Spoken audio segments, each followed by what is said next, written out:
Thank you very much for gracing my projects, and I really appreciate. So this is Amebo with my neighbor, and we've conducted street interviews. This is the second phase of the project. So in the meantime, this project was sponsored by Yaga Africa. Myself and my team, we happened to be an opportunity to carry out this project. So if you don't mind, can you get to introduce yourself? Thank you for the opportunity, Emmanuel Rosani. First of all, I'm not an Andembo and I'm not a Maple, but but I am proud to be associated with your project and your brand. In my mind's eye, there is no such thing as a small project or an upcoming project. If a project is fixated or is concerned with the betterment of the average man, I am in. Once the conversations they are having is about how to better the lot of an average man, consider me in. If we were discussing how beautiful girls are now or how to measure their backside, I will not be here, because that one concerns other things that don't concern me. Exactly. So I congratulate you for your foresight and for your interest and for your steadfastness in pursuing this project. My name is Idris Zekeri Jr. I was born in a place called Auchi in Edo State, Itako West local government area of Edo State. I attended my primary school, Eke Primary School, Institute of Continuing Education for secondary, and my university education was at the University of Benin. I studied industrial mathematics at the University of Benin. Now, I know the next question will be, why am I doing what I am doing? Exactly. And that is a good question. I get that question all the time. And I have not been able to, up to this time, figure out why I do what I do. I just know that I have an above average concern for what affects the welfare, the well-being of the average citizen. One would say, why don't you then contest for political office and do it? I believe that time will come, if it will come, but primarily, whether it is me or not me that occupies public office, the people must be so conscious as to ask questions of public officers and ensure that public officers answers to them. Because democracy, by definition, is government of the people, for the people, and by the people. Anything outside, once you remove people from the equation of government and leadership and democracy, you can call it anything else, but you surely cannot call it a democracy. That's interesting. Thank you very much for that snippet. You are basically known for talking about tax, because what really draw that's what you know, yeah, but yeah, a lot of other things I thought exactly. But it's okay. Well, I take it. Yeah. During the time it was passing through the whole process of regimentation and all that, you happen to have geared the Nigerian citizens towards powerful enlightenment in that regard. So today I want you to explicitly have conversation in that regard with respect to the tax reform, the tax regime and all that. So I've prepared a number of questions for you. That's fine. And if you don't mind, let me just go into it. Question one that I have here, well, we are not going into tax directly, since you have interest in what benefits the average, the common Nigerian person. So when people say politics doesn't concern me, what do you think they are really reacting to? I think it's a statement that is born out of political illiteracy. When you are not, your mind is not circumcised to the reality of your immediate and even extended environment. That's where you hear those kind of comments. It's like saying my health is not my concern. If your health is not your concern, whose concern is it? It's like saying my wealth is not my concern. If pursuing financial stability for you is not your concern, who should do it for you? Politics is not my concern. I want to be very selective in my language. I don't want to be hard on anybody. I don't want to yab, using the fella term, yap anybody. But it is a statement born out of foolishness. Foolishness of the worst kind. The Bible calls it folly. A Bible word called Folly. Folly. You know why I say this? Why I'm this tough and I'm this direct about it? Because if politics is not your concern, you are the concern of politics. If you are not on the table where discussions are held, or let's use food. If you are not on the table where the meal is had, you are the meal. So if you can tell me, you know, my mentor will say, if you see a person who is not disciplined in one area of his life, check where he's probably not disciplined in other areas of life. So you see somebody who is not disciplined in his health will likely have a low bank balance, will likely be owing his neighbor, will likely be behind on his car payment, will likely be owing people who are refusing to pay. The children will likely be running haywire because he's not properly able to raise the children. This is how important politics is. The single most important thing in your life, apart from God, is government. That's why they say, after God is government. The process of electing, if you like, selecting, or if you even like, employing people that will be in government is called the political process. Tinubu is more important to you than your father. Your father can struggle to send you to school, make sure you study a good course, pay your school fees on time. He's an honorable man.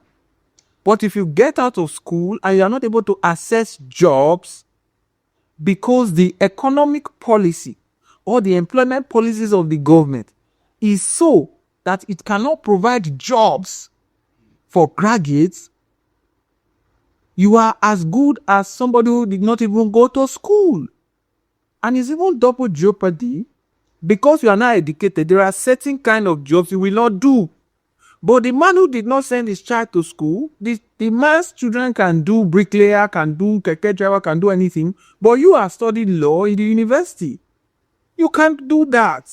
So it is double jeopardy for you. That is why I say Tinubu is more important to an average young Nigerian than that Nigerian's father. Now, that's not to say your father is not important. So God bless those who have good fathers. I happen to have ones, but that is how important government is to you. Now, let's talk about the generics. I'm talking about the specific now, but let's talk about the generics. The person who is supposed to fix your road is your government. The person who is supposed to fix your school is your government.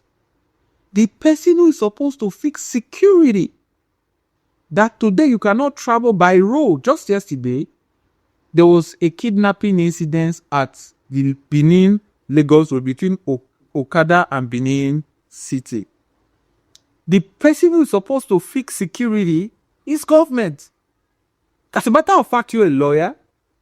The primary purpose of government, you quote it every day, is the security and welfare of citizens.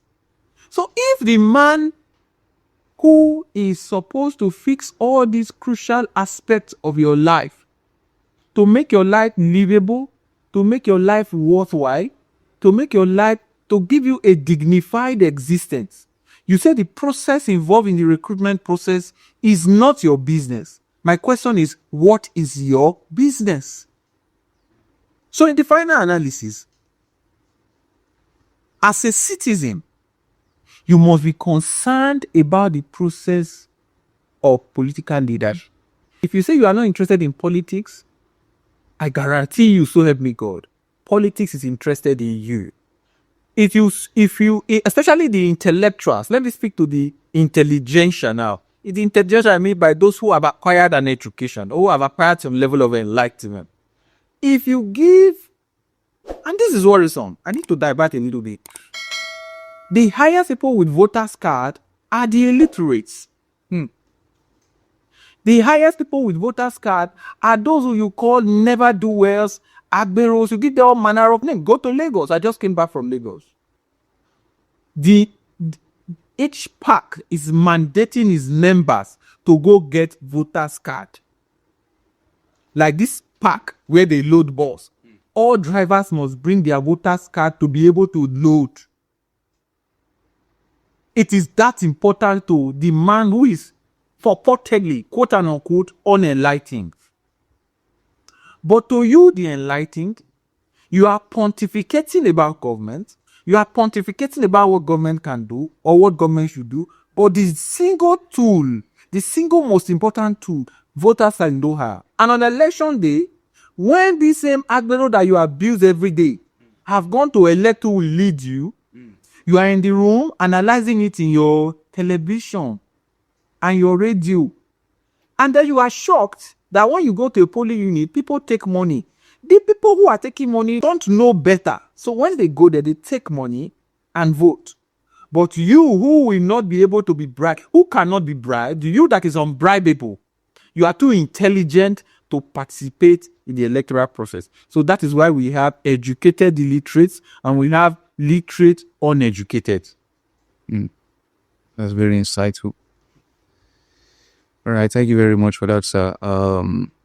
We really have a problem in this country, and I am just hoping that many Nigerians, in fact, every Nigerian citizen, are able to come together and say, "Oh, this thing is our task as citizens." And then there's something else they say. They say, "I beg you, even if you vote, your votes don't count."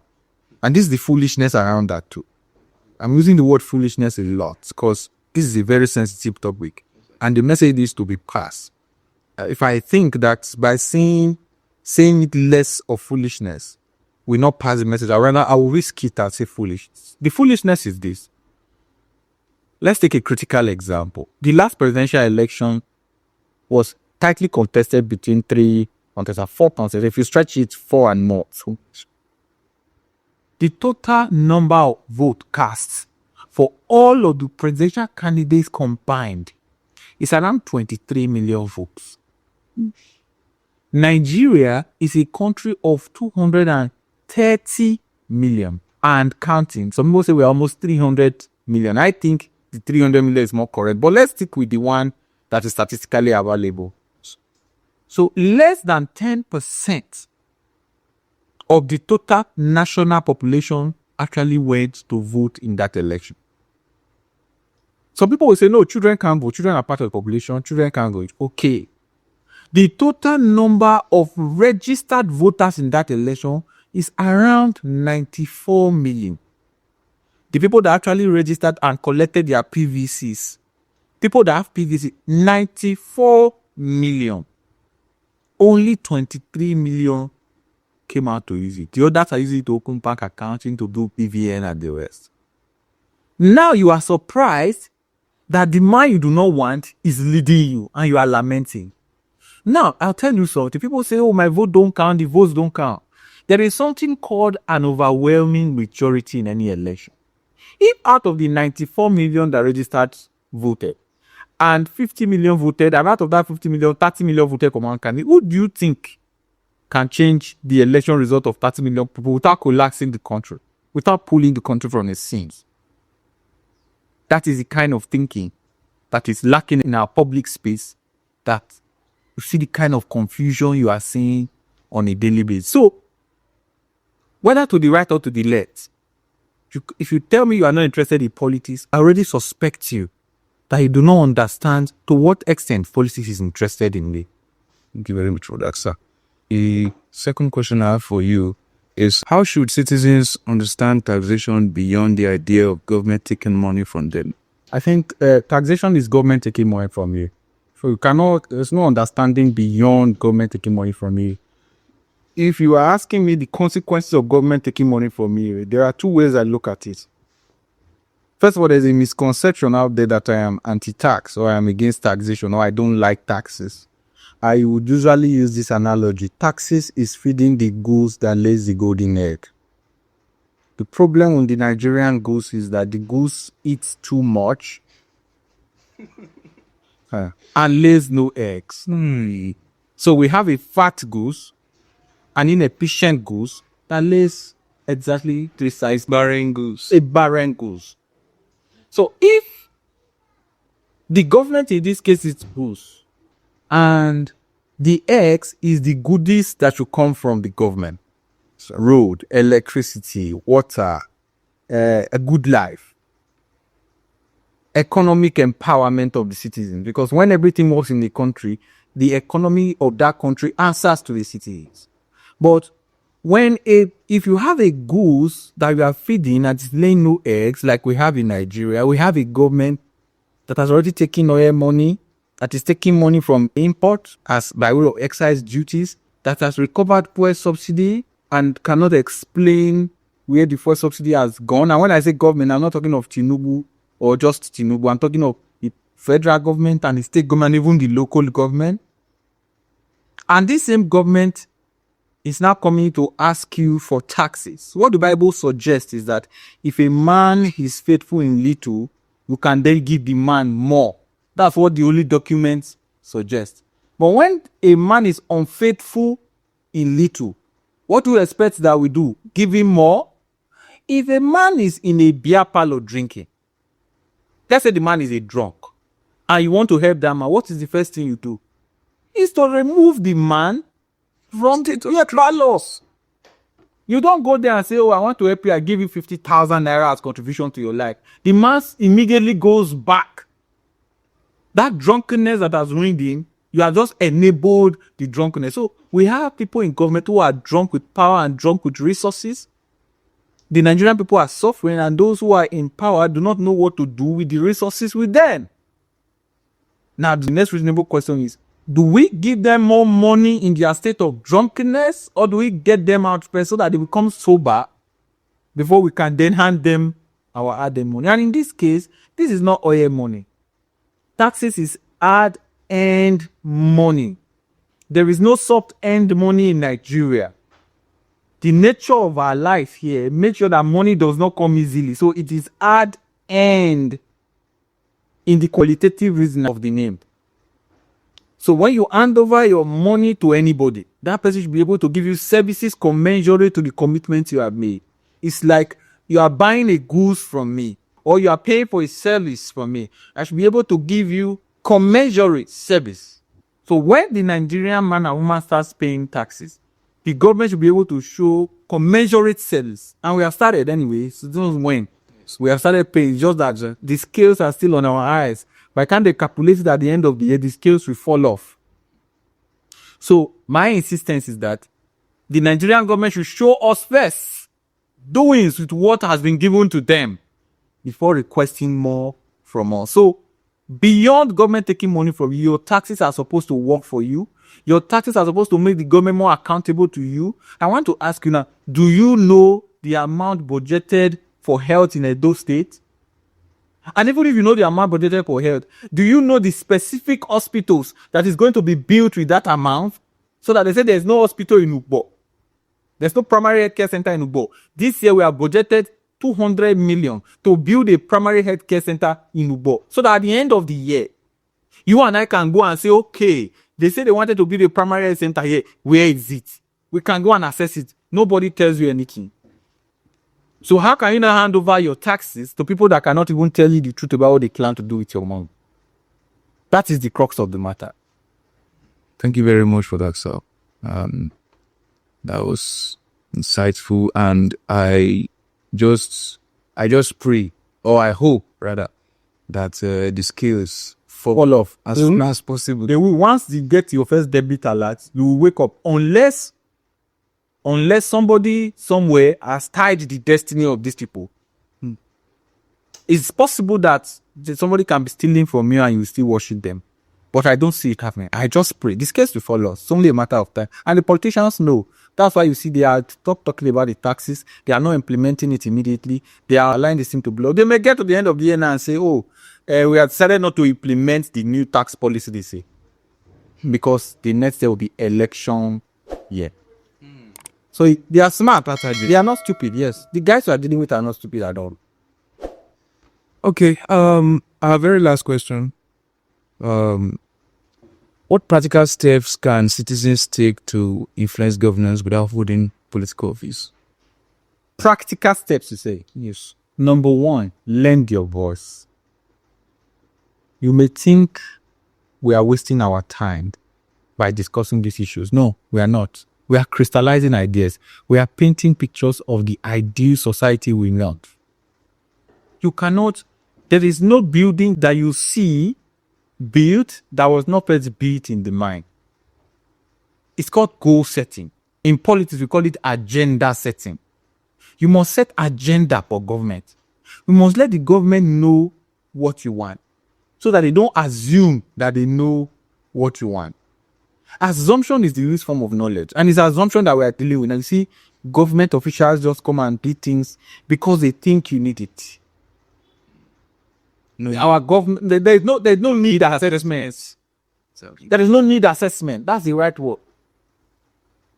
If you ask, if you gather 500, 1,000 Benin people now and ask them, when I say Benin people, I mean people living in Benin City, not necessarily the ethnic indigenous, but those who are domiciled here, like me and you, and ask them, would you prefer the roads in GRA fixed with walkways and streetlights and green spaces?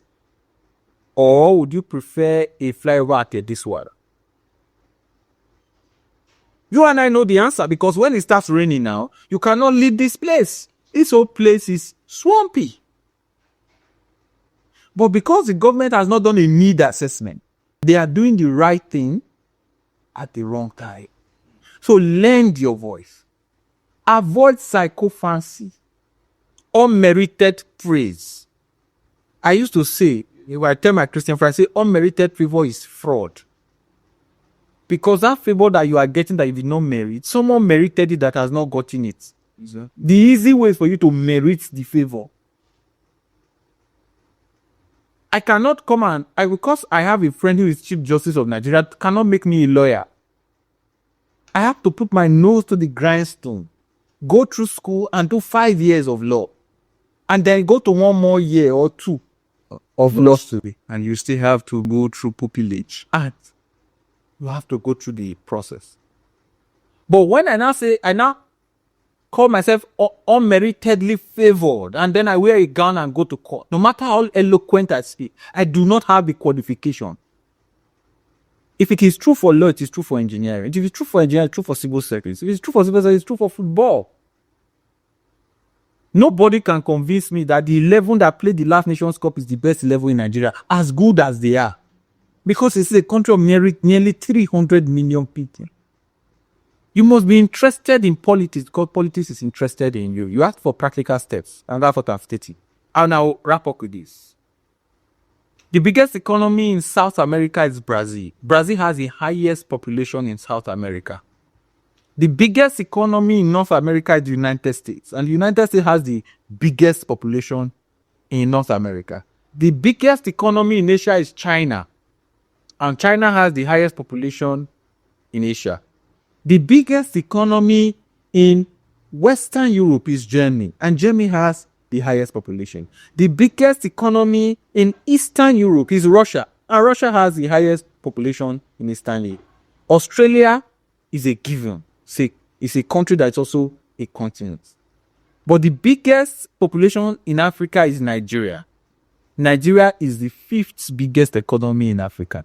We are now behind countries like Algeria, Egypt, South Africa, and whatnot. Does that not tell you the whole story of the quality of leadership we are having? Tells a lot. 10 years ago, Nigeria was a $500 billion economy. Today, Nigeria is $199 billion economy. At least if you are not going forward, why are you going backward?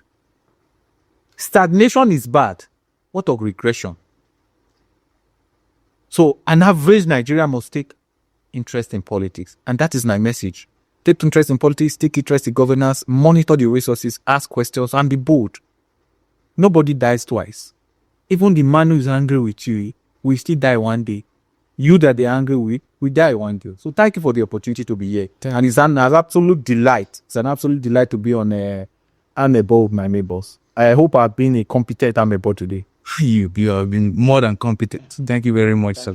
Thank you very much. So my viewers, thank you very much for staying through. Mr. Zekeri, thank you very much for coming. And he had one important message for us, and that is involve yourself in politics, because politics will always involve you, right? It will always involve itself in you. It will always involve itself in you. It's part of us. It's part of the Nigerian citizens. So thank you very much. This is Amebo with my neighbor, and this is the second podcast session for the month of January. So we are looking forward to sustaining it, despite the very fact that this project is a one-off thing. But by the special grace of God, we are looking forward to sustaining it. So that will be all for now. I would urge us to subscribe to YouTube channel as well as Spotify, which is Amebo Naija. So I think that would be all for today. Thank you very much, and God bless you all.